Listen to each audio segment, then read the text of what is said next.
Just in the last 10 days, there's been more than a dozen major updates to the large language models that most of us use and rely on each and every day. And I'll tell you what, even as someone that does this every day on the Everyday AI podcast, I myself find it hard to keep up. So I decided let's do a little recap and get everyone caught up to speed on what's new in large language models in the last month or two, talking about new updates in ChatGPT, Gemini, Claude, and a lot more. All right. So if that's what you're trying to do, I think this episode is going to be for you. What's going on, y'all? My name is Jordan Wilson, and welcome to Everyday AI. This is your daily live stream podcast and free daily newsletter, helping us all not just learn what's happening in the world of AI, but how we can leverage it to grow our companies and our careers. So it starts here with the daily live stream podcast. It's unedited, unscripted, just bringing it to you real. But if you really want to grow and be the smartest person in your company when it comes to AI, you got to go to our website. That's where you leverage it. You learn here, you leverage at youreverydayai.com. So there you can sign up for the free daily newsletter. Each day we bring you some exclusive insights, recapping the podcast, what you're listening to right now or watching. But also on our website, you can find more than 520 videos, podcasts, write-ups, right? Recaps, all sorted by category. So no matter what you're trying to learn, we've already talked to the smartest people in the world, and we already have the answers for you for free on our website. So make sure you go check that out. All right. So I'm excited today to talk about some large language model updates. So yeah, there's been a ton, even in the last 24 hours, there's been some pretty sizable ones that we're going to talk about. But before we get started, let's start off as we do most days by going over the AI news. So first, Saudi Arabia is making a big $600 billion AI push. So NVIDIA will sell hundreds of thousands of its new Blackwell AI chips to Saudi Arabia's sovereign wealth-backed startup, Humane, launching with an initial batch of 18,000 chips, according to Reuters. AMD has signed a $10 billion deal with Humane to deliver 500 megawatts of AI hardware infrastructure over 5 years, aiming to diversify the region's AI supply chain. And Saudi firm DataVault will invest $20 billion in the U.S. AI data centers and energy infrastructure, while companies like Google, Oracle, Salesforce, AMD, and Uber plan $80 billion in joint tech investments across both countries. So this was some pretty big news over the last few hours as the U.S. and Saudi Arabia make some pretty big billion-dollar AI deals. And Saudi Arabia's aggressive AI investments signal its ambition to become a global AI hub, potentially creating new opportunities for tech professionals and businesses seeking to grow in that sector. Our next piece of AI news: Grok's AI bot has stirred a little bit of controversy with some unprompted comments about violence in South Africa. Yeah, this one's not good. So NBC News is reporting that Grok, the AI chatbot from Elon Musk's XAI, has been unexpectedly responding to unrelated user queries with comments about violence against white people in South Africa. So the bot, XAI's Grok, is referencing racially charged violence in Musk's claims of quote unquote white genocide more than 20 times this week, according to the report, even when users did not mention South Africa. Yeah, that's not good. This behavior raises concerns about AI bias and moderation, especially as the topic has become politicized in the US and Musk continues to amplify such unfounded claims. X says it's investigating the issue, highlighting the challenges of managing AI outputs as bots increasingly interact with users on major social platforms. All right. Our last piece of AI news, pretty exciting if you care about the science of AI. Google DeepMind's Alpha Evolve AI has broken records by inventing new algorithms for real world impact. Yeah. All the people that say AI is nothing but, advanced autocomplete. Nah, it just literally created a new algorithm that's shattering the scientific community. So, Google DeepMind's Alpha Evolve AI has invented a new computer algorithm that boosts Google's data center efficiency by 0.7% and speed up AI training by 23% on key operations. So the system combines Gemini large language models with evolutionary techniques to generate, test, and refine code, outperforming previous AI coding tools by evolving entire code bases. Yeah, not just like rewriting the code, but just rewriting the rules of coding. So Alpha Evolve surpassed a 56-year-old matrix multiplication record and solved mathematical problems that had challenged researchers for decades, including breaking the record for the quote unquote kissing number problem in 11 dimensions. Google plans to expand access to Alpha Evolve for academic researchers, and its success hints at future breakthroughs in fields like chip design, material science, and drug discovery. So yeah, this is absolutely huge news for the scientific AI community. So for more on those stories and a lot more, make sure to go to youreverydayai.com, get the free daily newsletter, and we'll be recapping those there. All right, let's talk about what you maybe started listening to this show for. So many large language model updates over the last month or so. So I said, let's have a dedicated show to go over what's new in ChatGPT, Gemini, Claude, and more. So if you are absolutely brand new here, we do also a weekly AI news story, which a lot of times has, some of these large language model updates, but sometimes there's so much going on the news side, we don't even get to cover all of these. So I've been thinking for a long time, maybe I should start doing a monthly update. So whether it's just one large language model show, or maybe, maybe we do ChatGPT and Google Gemini and Copilot, like once a month updates. So live stream audience, it's good to see you all. Let me know. Just say like monthly updates, yes, or monthly updates, no. All right. Or if you're listening on the podcast, I always put my email in the show notes, my LinkedIn. So you can just literally say monthly updates, yes, monthly updates, no. I don't know if it's going to be super helpful for you all or if it will seem redundant since we kind of cover it anyways. But I thought this might be a good place. Maybe you only listen to the show a couple times a month. This could be a good opportunity just to keep up with everything that's happening. So let me know. I work for you all. Just let me know yes or no. All right. Let's start with ChatGPT. A lot. So yeah, in the last couple of hours, pretty big update. So OpenAI released GPT 4.1 into the ChatGPT interface for all paid users. That includes Plus, Pro, and Team, as well as Enterprise and EDU access will be coming in the forthcoming weeks.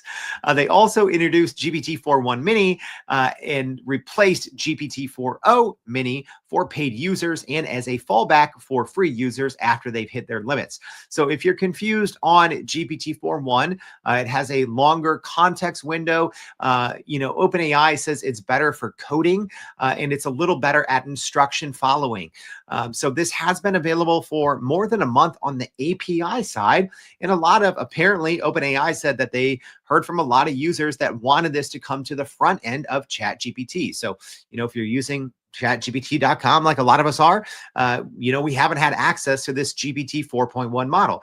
I've been using it a lot in a lot of third-party, platforms that, have offered this up. So the GPT 4.1, it's a little confusing, right? Because they're not saying it's a complete replacement for GPT-4o, which is still kind of the default workhorse model. So yeah, interestingly enough, it's even kind of buried. So if you go into your ChatGPT account, I'm just double checking this on mine.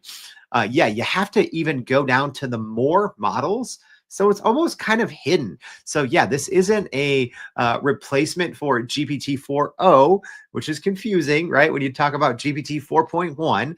And also, OpenAI did say that they're going to be getting rid of GPT 4.5. They did confirm that that is going to be in the API. Most people are assuming it's going to be gone out of ChatGPT as well, although OpenAI did not yet confirm that. All right, that's the latest update. But one thing I think that no one really talked about, I mean, we did because I'm a dork and I think this is important, but ChatGPT has added Microsoft SharePoint and OneDrive connectors for deep research for Plus, Pro, and team users globally with enterprise access coming soon. All right, so here's what this means. And also, your interface might look a little different. So, as most of you know, because I talk about this, we have a lot of different ChatGPT accounts because companies hire us to teach their teams. So, please reach out if you're trying to learn ChatGPT, whether you're trying to, teach 5,550. We help, teams of all sizes better use ChatGPT as their business operating system. So even you might see something a little different. This just popped up for me in the last couple of hours on my pro account. So that $200 a month, now it says skills. So, the option to create an image, search the web, write with Canvas, or use deep research is now coupled under a skills icon. Whereas on my, normal ChatGPT Plus, the $20 a month, on my Teams account, on my enterprise accounts, I don't see that anymore. So if you're looking for this new deep research connector, you might have to first hit the skills button if you're on a pro plan. So just keep that in mind. All right, here's where this gets exciting. So deep research, when you click it, you will now have this option to choose the sources. So by default, it's web search, right? Which for most cases, you'll probably want. However, now there's some use cases where you might not even want web research. So if you are new, and maybe you don't use ChatGPT a ton, or maybe you don't know about deep research, it's amazing. I do think OpenAI's version of deep research and Google's new updated version of deep research are probably the biggest time savers for beginners to AI, right? Literally, it will go out and look at anywhere from 50 to more than 100 or 200 different websites. It will use reasoning and chain of thought, think like a human, plan like a human. It'll start researching something, find something online, and change its path of research. Very impressive. But now you can include a whole GitHub repo. You could also include SharePoint, Microsoft SharePoint. So that is extremely exciting. And you can also toggle off web search, right? So, pretty big play and pretty big integration here with if you are a heavy Microsoft using team to connect your entire SharePoint site and then use deep research just on that. So you could, use the web and SharePoint, or you could even, toggle web search off and just do the deep research on SharePoint. So pretty impressive. This is technically something that Claude offered a couple of weeks ago, but only to their the higher paying tier on the Max plan. So pretty big move there from OpenAI and ChatGPT. All right, a lot more ChatGPT updates, and you know what? I actually just did the last 2 months, right? Because there was a lot that changed in April, and some of the stuff from May wouldn't make sense. So again, maybe if I keep doing this every month, I'll just start with middle of May to middle of June, and we'll call it the June updates. All right, so GPT-4, old school. It's gone now. So OpenAI removed that model, and also GPT 4.0 became the sole flagship model. So yeah, don't get confused. Even though there's a 4.1, it's still the 4.0 that is kind of the default workhorse model. Also, this is pretty big, and I think we're going to do a dedicated show on this in the coming weeks.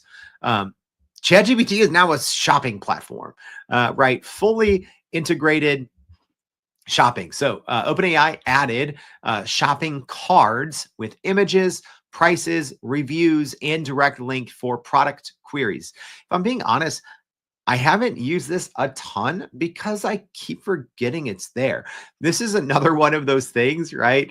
When I tell people, hey, if you want to succeed in AI, you need to like unlearn, right? Like this is one of those things I'm trying to unlearn, right? Because a lot of times when I'm shopping for something, I just go to Google Shopping or I go to, straight to Amazon or Target. I've been loving the Target app lately, getting like pickup like so good. I did that today.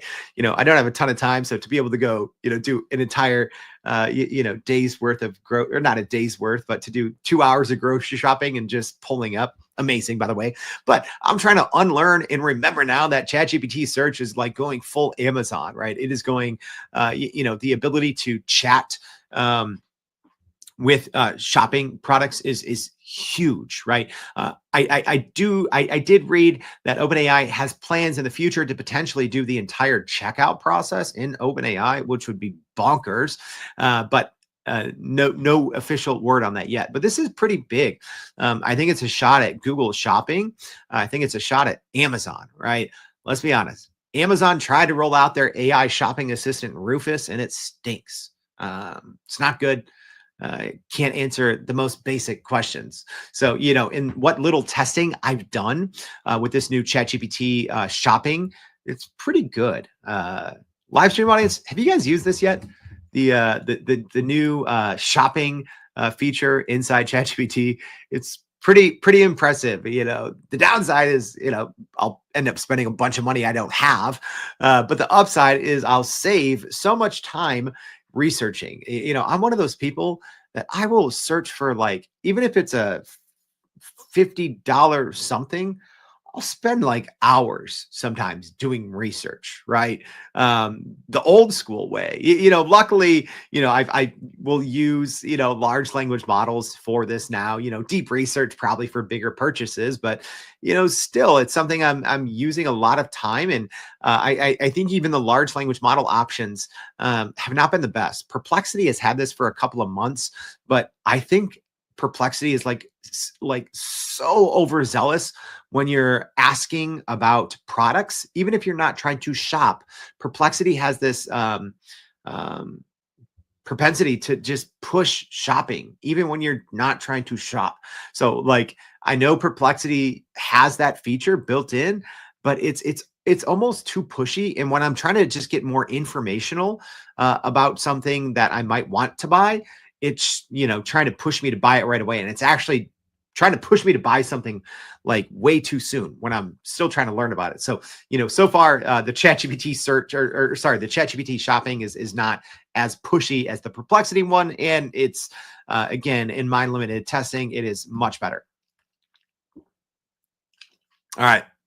Some more updates in April. So obviously OpenAI released the O3, O4 mini and O4 mini high reasoning models inside ChatGPT with agentic tool use and introduced memory with search.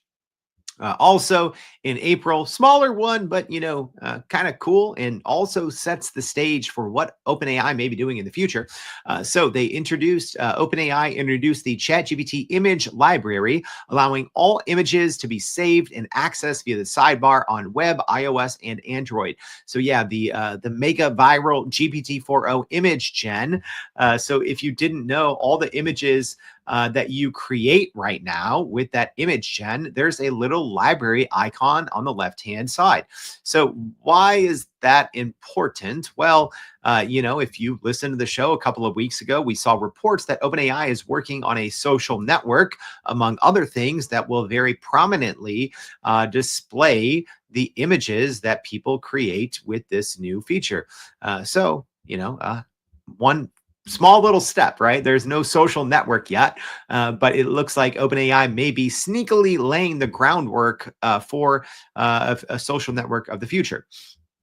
All right, last but not least, on the update side for ChatGPT, they added a referenced save memories feature, allowing ChatGPT to reference a user's entire conversation history. A lot of people love this. I absolutely hate it. I turn it off. One of the reasons why is I use ChatGPT all day, right? Some, like, it always varies right? I always say I use large language models anywhere from 2 to 10 hours. I'd say generally about 5 hours a day. Um, I use ChatGPT for everything. And the kind of, this conversational history, memory, like advanced depth in your memories, to me, it's absolutely terrible. Because I use ChatGPT for so many different things, I don't want it remembering my preferences for how I'm doing research versus how I might want to, refine an email. In my research, I might want it to be super in depth, using longer sentences with rich detail, and then in my emails I might want them super short and informal. So it's sometimes picking up trends and tendencies because I'm using it for everything, for multiple businesses, multiple clients, multiple things in my personal life. It's actually um, making ChatGPT worse for me. But I know a lot of people like it. So if you do like, or if you are using ChatGPT for very limited purposes, I think this is a great feature. For power users, not so much. All right, so that's a wrap on what is new in ChatGPT. Let's move over to Google Gemini. So Google Gemini woke up last week and chose violence for no reason, literally zero reason at all. They introduced a new version of their world leading Gemini 2.5 Pro model. So they already had the world's most powerful model. It wasn't necessarily close, at least according to most benchmarks. And they went ahead and released a more powerful version of it. Right, which is something that Google has not traditionally done.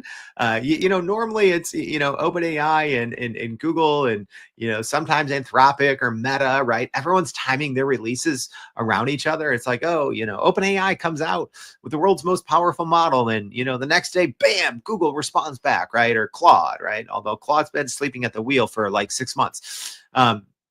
Google, I don't think they've done this before, right? They literally came out and released a new version of Gemini 2.5 Pro called the I/O edition. So yeah, Google's I/O conference coming up here in a couple of days. So a lot of upgrades. So specifically, it is better according to Google, and even in my very limited testing, with coding, particularly for interactive web apps, topping the Web Dev Arena leaderboard. I literally think I might do a series of shows just on Google Gemini's Canvas. It is so good. So good. All right. Hey, comments, another thing. It's sometimes hard for me to, like, if I'm going through and looking at comments. So if that would be interesting to you to see, because the canvas mode is crazy, y'all. So yes, Gemini Canvas, it's similar to OpenAI's Canvas, but much better. It's similar to Claude's Artifacts, whereas I had always loved Artifacts even more than OpenAI and Google's Canvas up until like this. So even 2 weeks ago, I was still using Claude Artifacts for a lot of things when you're just trying to create a visualization for your data, when you're trying to create a little program, right? That's a huge aspect of large language models right now that I think people are not using, is you can create little programs for yourself to use, dump a bunch of your data, go in and use it whenever you want, right? You can literally create a little better version of a CRM or whatever based on all your data, right? But with this new release, this Gemini 2.5 Pro IO, the canvas mode is scary good. So if you want to see that, I might do literally like up to 3 episodes just on Gemini Canvas. So just say, in the comments, say Gemini Canvas, yes, or Gemini Canvas, no, right? But I think, you don't even have to be a technical person. The fact that you can go in there, just dump a bunch of data and say, essentially create me an app that can help me make better decisions, right? You don't even have to tell it what you want, right? Sometimes I'll just dump a bunch of data in a bunch of contexts, and I'll just say, create me an app or create me a web app or create me a data visualization tool that helps me better analyze this, better learn it, make better decisions. And it's wild what these tools, even OpenAI's Canvas inside ChatGPT, Claude Artifacts is great at this. But now with this new IO version, Google takes the cake. All right. Also, this is pretty cool. Not a lot of people talking about this because it's hard to keep up with everything that Google's shipping now. So now inside their mobile and web apps, it's gained native image editing capabilities for both uploaded and generated pictures, whereas before you had to be on the desktop version. So like I said, the new Gemini 2.5 Pro preview is absolutely crushing everyone. They were already in first place in the LM arena, which is essentially a blind, AI test. You put in one prompt to get two outputs, choose the better one. They're already crushing everyone else, and they went ahead and released a better model. What's interestingly enough, though, OpenAI, even though they're not number one, they have spots 2, 3, and 5 with their O3, 4.0, and 4.5 models. So, OpenAI is still right, even though, yes, technically Gemini 2.5 Pro, a hybrid model that can reason when it needs to, is still the single most powerful model in the world. OpenAI, you can't just write them off, right? They have numbers 2, 3, and 5, and you have to assume once they bundle this all up under the GPT-5 architecture or system, you do have to believe that they will then exponentially leapfrog everyone else. You have to believe it, but I mean, we'll see. All right, more Google Gemini updates. This was in the end of April. They launched VO2, the video generation tool inside of Gemini Advanced. So yeah, a lot of people don't see that. Just look at it. What's funny is it actually came up for me first on my Gemini app on my phone, even though it was the same account before it showed up on the web version inside Chrome or Edge. So that was interesting. So that allows paid Gemini users to generate high quality 8-second videos from text prompts. Here's another thing. I was talking about this with someone the other day.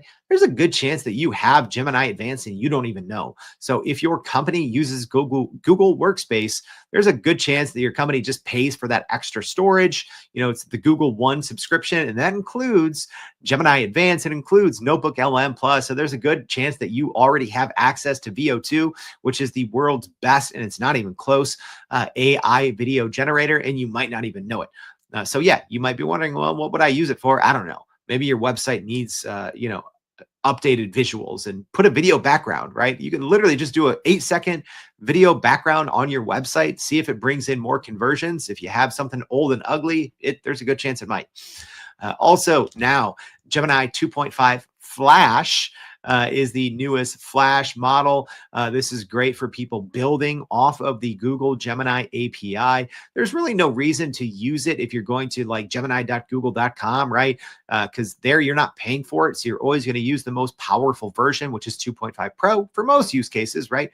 But now the Flash version, which actually does for a Flash, which is a smaller version, does extremely well on most benchmarks. It is punching way out of its weight class for being a quote unquote mini model. So it's optimized for fast and efficient reasoning. So one other thing, let me see if this is actually on my list here. So Google Gemini did also update the deep research to 2.5, 2.5 Pro as well. That was in April. That one's big, y'all. That one's big because I had been saying for a while that OpenAI's deep research was in a league of its own, but now Google Gemini with their 2.5 Pro is in that league. And here's why. A lot of the other deep research tools, it's more of this blanket approach, right? You put in a query and essentially it'll go out in one swoosh, and it might go out to 10, 20, 50 different websites, right? But now that it's using the 2.5 Pro model, which is a reasoning model, it's a hybrid model. So it will think and plan like a human when it needs to. So when it's doing this deep research, so think of something in your industry that you spend a lot of time on.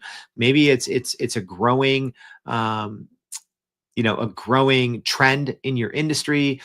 Maybe it's keeping up with your competitors, whatever it is. Maybe you're spending a lot of time doing this, doing certain research and personalizing it, pulling out certain information, right? Which is what so many of us do, right? Like we go in and we read these 50 websites with something in mind, right? Our own business agenda. Maybe we're just looking for certain pieces of information from 50 websites. So, to have a personalized, essentially research assistant in OpenAI's deep research and Google Gemini's deep research, it's silly good. But, why the Google Gemini update is especially good is now it can reason, right? So it'll start to do some research. And I have a screenshot here for the live stream audience. It might find things according to your certain research. You might say, hey, Google Gemini, I'm looking up, product or competitor A's product B, and it's going to look up,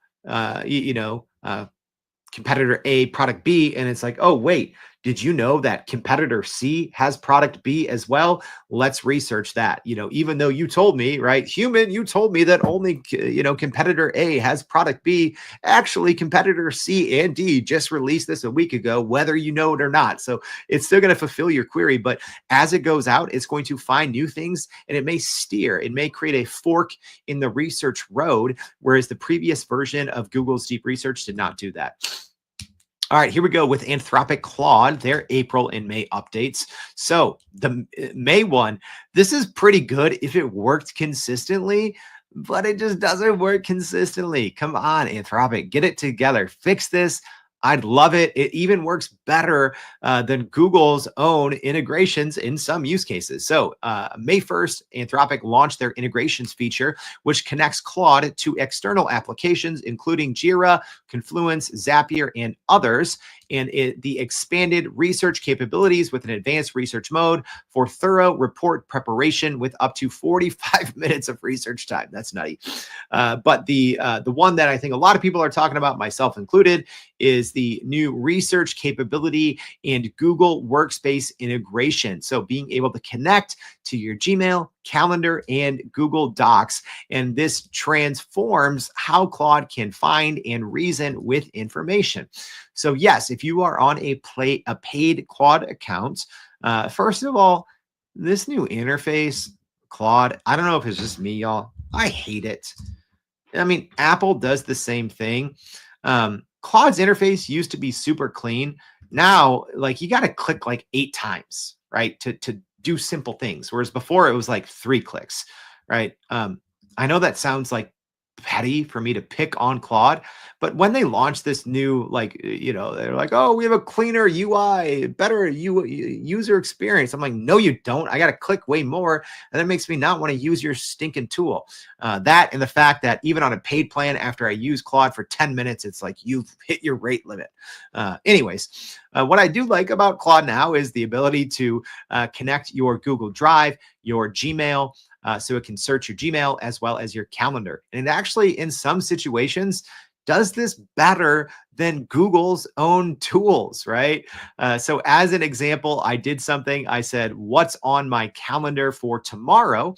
I'm not feeling good. Find the emails for those people and say, I've got to postpone, right? So Claude will go through, it will, with just that prompt alone, I think I have 5 meetings on my calendar tomorrow. It went through, found all the meetings, found the email for those people, and drafted a relevant email for all those people according to what I told it, right? It can't send it.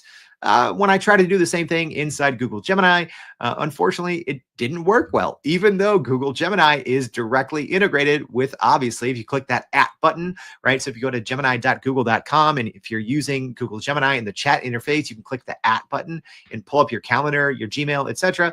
It doesn't work as well in Google Gemini, which is weird. And which is why if Claude could get this to work consistently, it would be amazing.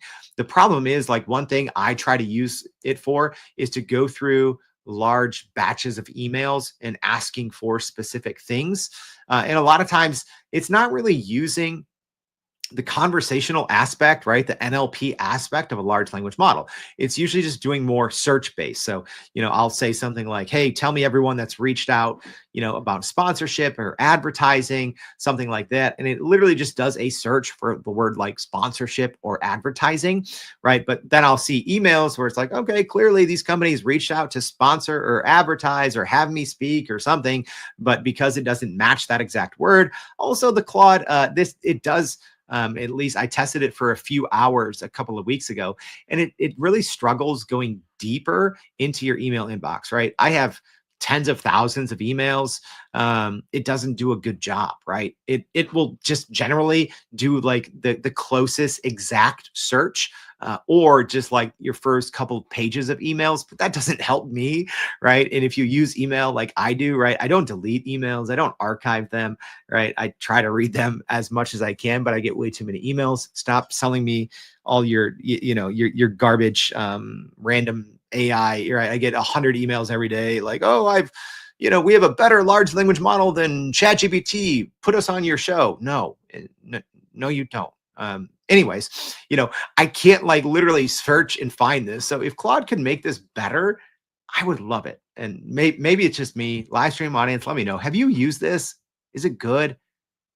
Does it work better for you? But the potential is there. So hopefully this is something that Anthropic continues to update. A couple other things, they introduced their max plan for Claude, which is a $100 a month or $200 a month that essentially lets you use it as much as like Google, you can use it for free, right? Let's be honest, this is terrible. This is terrible. The fact that Anthropic, you have to pay $100 or $200 a month just to use their basic model, like for more than like 10 minutes. Yeah, I generally copy and paste a ton, right? But the limits are just ridiculous. So, I guess this is one of those things that, Anthropic released. There's some other features that are available in this $100 to $200 a month plan that aren't available in the normal paid plan. But I don't know. For me, what you get with ChatGPT's $200 Pro plan, the limits are insane, right? They're so good. Even the limits on the normal $20 a month ChatGPT Plus plan, I find very few people are hitting those limits. But on the Claude plan, apparently you got to pay $100 if you want to use it. There was literally, I did a show on this. If you use Claude, so there's certain hourly increments. I think it's like every 4 hours or 5 hours. Even if you do one prompt, it counts on that. So like I did the math. I think it's like, let's just say you used Claude every 5 hours and did like one prompt. You could be like not use your $100 a month plan after like after like 2 weeks, right? If you use it like that. Obviously no one's using it like that, but their rules and their rate limits are absolutely bonkers. All right. Also in April, Anthropic launched their Claude for Education with a specialized learning mode that guides students through Socratic. I think that's how you pronounce that. I should know that. Socratic questioning rather than just providing direct answers. So yeah, for those students that actually want to learn with a large language model and don't just want to get the model to spit out the answer, it more guides them and improves critical thinking, which I think is actually great. I think that's a great mode. Like, I wish that that was an option on all large language models. Sometimes I would just want to learn and work a little bit more versus just the large language model spitting the answer out. Obviously, with a little bit of prompting, you can have large language models do that. But I actually like that mode, Claude for Education. All right, Microsoft Copilot. So I mean, I could do like 10 shows just on Microsoft Copilot. I'm not really focusing here as deeply on Microsoft 365 Copilot because it is a beautiful mess, right? There's like Microsoft 365 Copilot. You can get it in like 832 Microsoft applications. Like, it's everywhere.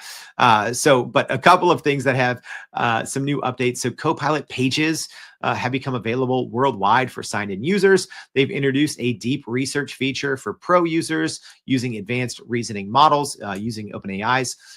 Also in April, they debuted Copilot Search on Bing. They announced memory and personalization features in Copilot Pages. They introduced Copilot Actions for task execution, although those have not been rolled out very widely yet. I'm looking forward to using those.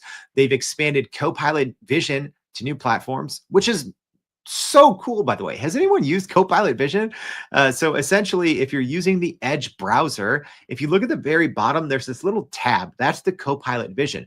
The cool thing is yeah, you can upload a screenshot of whatever website you're on to any large language model and talk with it, right? I think Google inside AI Studio has this stream real time, which is really good at that. It essentially takes a screenshot of whatever is on your screen. But the good thing with Copilot Vision is it looks at the entire website. So not even just what's on your screen. Really cool. I'd say one of the more underutilized and least talked about just cool AI features. So they expanded that to new platforms. So yeah, it doesn't work on every single website. They launched with just a few dozen websites that it works on. So they've expanded that to new platforms. They've added AI podcasts. So in the same way that Google has their, deep dive audio overviews, Copilot has that as well. And they have a new deep research feature. The same way, have this on my screen here for our live stream audience. This is more if you're using like Copilot like Pro. If you have an enterprise version of Microsoft Copilot, this interface is not going to look familiar. So it's a little confusing. You have your kind of biz chat versus a personal Copilot chat. So I pay the $20 a month for Copilot Pro. So, in this situation, you have like a quick response. You have Think Deeper, which uses OpenAI's reasoning model. And then you have Deep Research, which presumably uses OpenAI's reasoning model as well, but then it does the deep research. So not nearly as good as OpenAI's deep research or Google's new deep research with 2.5 Pro. However, it's still serviceable, that version of deep research. I'd say it's on par with Perplexity. Grok's is actually pretty good. The problem is Grok is, if it uses information from X, then it's a wild card and you probably shouldn't touch it. Grok's is actually really good if you don't use information from, X/Twitter. But the deep research here from Microsoft Copilot is pretty good. All right. Last but not least, we have some updates from Meta. So Meta obviously had their conference, their LlamaCon conference, where they announced their standalone Meta AI mobile app launched globally, featuring hyper personalization using social graph data, a discover feed, advanced voice capabilities, integrated image generation called Imagine, and web search. And then right before that, a couple of weeks actually, they announced their new models. So Llama 4, the Llama 4 Scout and Llama 4 Maverick, which are already released, and the first open weight natively multimodal models with unprecedented context support. Yeah, I think 10 million token context window, which is nutty, and the mixture of experts architecture. And any day, week, month now, we'll probably be seeing their large version. So Scout and Maverick are the small and medium versions of Llama 4. And then we should be seeing Llama 4 Behemoth, which is the large version. And then we'll separately get a reasoning model. So thanks to the Meta crew that I was talking to. What conference? Oh, at the IBM Think conference. I was talking with the Meta developers who cleared some of that up for me. So the reasoning model, from what I was told, Llama 4 reasoning model will be a separate model. It won't be Scout, Maverick, Behemoth with reasoning. It'll just be a reasoning model. They might tie it to one of those, but they said, at least right now, that it is its own separate model.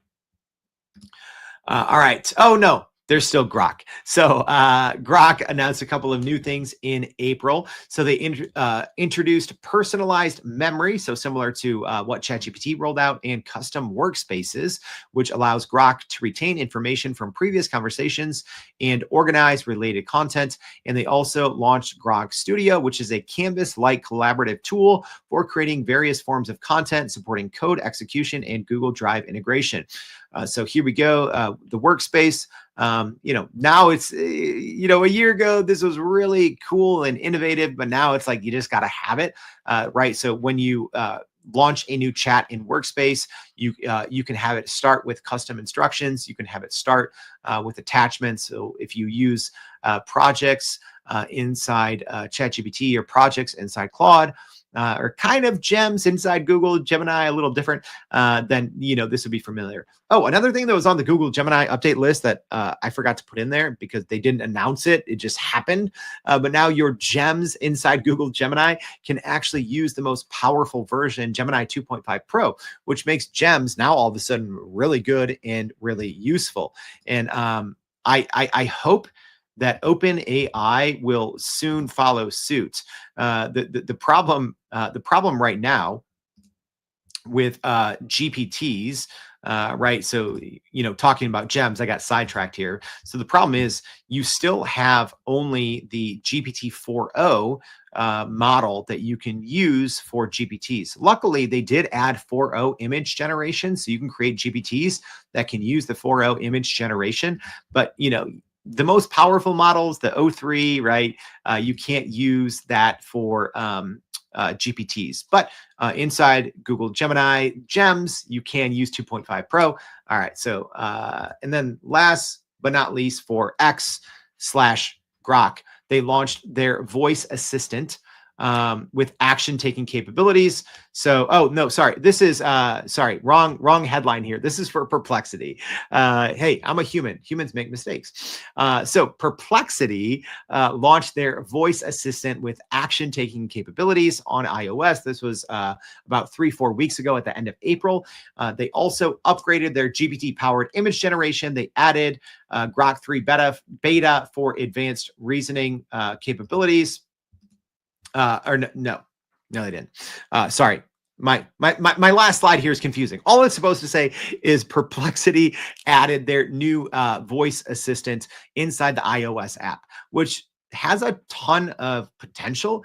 Again, it just isn't always working. So one thing it can do, it's trying to be what Siri isn't. So if you do have a paid plan, give it a try. For some things, it's pretty good. So you can say like, hey, what's on my calendar? Right. So Siri's not always good at that. So it can read your calendar. It can draft emails. That's something Siri can't do right now. You can set iPhone reminders. Also, you can launch YouTube videos just with your voice. So that is the new, for Perplexity, the new iOS voice assistant. So a lot of promise. Like, if I'm being honest, I don't use Perplexity a whole lot. Ever since the deep research tools came out, I don't find much utility in Perplexity. But this is one instance I still pay for Perplexity because I want to make sure that I can inform you of the latest and greatest. So I pay for literally every single tool. It's way too much money to do that. And I've been like, why am I still paying for Perplexity? It's not very good.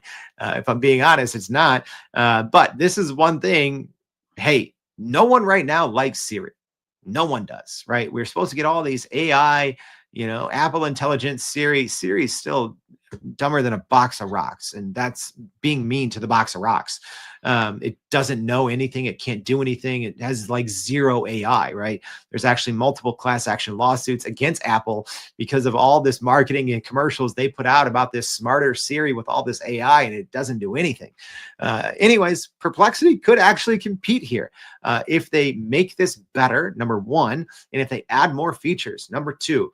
So at least shout out Perplexity. I was suggesting some things on the Twitty machine, and they reached out and said that they're passing some of my feedback back. So yeah, hopefully they make it better. There's a lot of potential there with that iOS assistant, just because who would have thought that even a year after Apple announced all of these smart Siri things that we would still not have it. So I like this kind of small pivot that Perplexity is doing here, but they got to update it. They got to make it better, more reliable, but hey, might give us a reason to keep Perplexity along for a little longer. All right, that's a wrap, y'all. Did you like the monthly updates? I know it was a little longer. There was a lot to cover. Technically, I put in April and May because there was so much in April as well. So, it's hard to keep up with all the large language model updates. Yes, on most Mondays, we do an AI news show, but there's so many big large language model updates we don't even cover, right? We usually cover the top like 8 to 10, AI news stories, but a lot of them are news. They're things impacting business, politics, the economy, right? So we're not always covering every single large language model update. So, hey, if you want these monthly updates, if these are going to be helpful, let me know. Maybe if you only listen to the show, once or twice a month, maybe this is a show that could really be useful for you. So let me know. Please, when I say I do this thing for you, I do this thing for you. So if this is not helpful, tell me monthly update. No. If it is helpful, tell me monthly update. Yes. And we'll keep doing it. Reach out on the podcast. Thank you for listening. If you haven't already, please go to youreverydayai.com, sign up for the free daily newsletter. If this is helpful, tell someone about it. If you're listening on the podcast, please leave us a rating. That would be super helpful. Follow the show. I'd appreciate that. I'd appreciate you also tuning in tomorrow and every day for more Everyday AI. Thanks, y'all.